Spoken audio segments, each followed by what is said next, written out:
Think with a purpose, we're talking about being intentional. Be intentional. So, definition of being intentional, right, is done on purpose or deliberate. Done on purpose or deliberate. A conscious decision only you can make for everything. A conscious decision, a conscious choice, a choice you and only you are in control.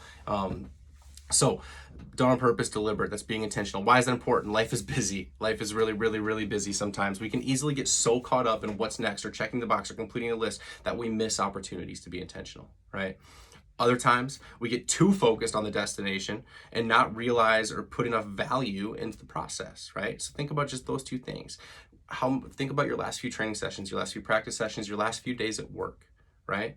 You were probably in one of those two categories. We're going, check the box, check the box, check the box, check the box, check the box. And we miss opportunities to be intentional with those small little details where we could have maybe done a better job. We could have learned a little bit more.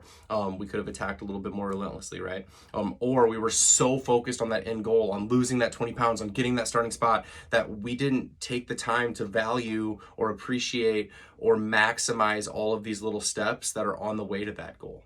Right? Because we're trying to just get there, we're trying to get the training, then we're trying to get the training 3 times a week, then we have to get to our skills camp, and then we have to get this report turned in on this time, and we have to make sure our grades are really, really good, and we have to get, this information from my boss, and then I have to go do this over here, and you're trying to check these boxes because you're so focused on getting that promotion, or so focused on getting that starting spot, or so focused on your vertical jump going up, that we don't maximize any of these opportunities because we're not being intentional with every opportunity that we have there. So application when it comes to training, whether that's online or in person, pillar prep, right? Is your sideline 90-degree windmill better than the last rep you did? Is your second rep better than the first rep? Is your third rep better than the second rep? Are you being intentional with your sideline 90-90 windmill, right? I know that seems very simple, but it is what it is. Like this literally is the secret. I'm telling you the secret right now.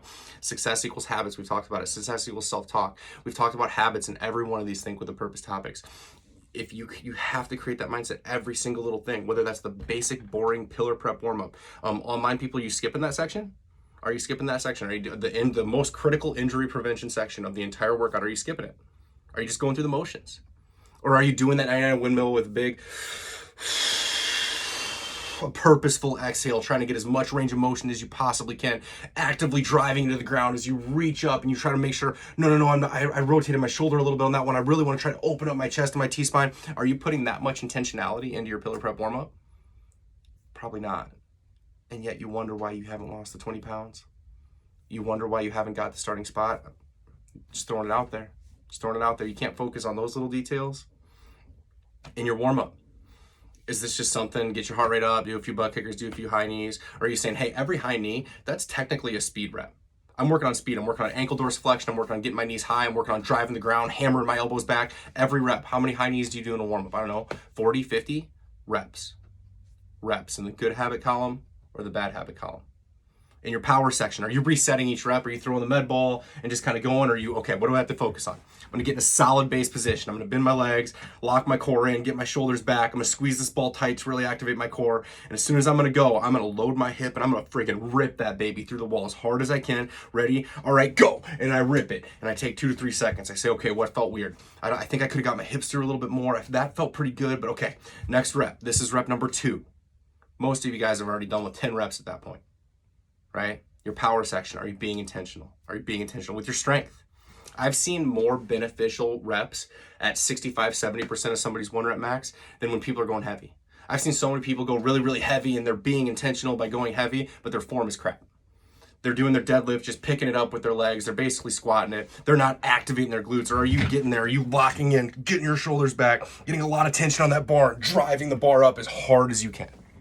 Every single rep.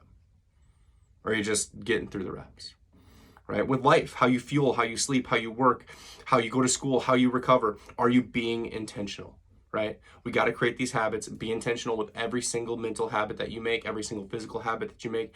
Focus on those little details. Be as intentional as you can with every single little detail, and that'll help you think with a purpose.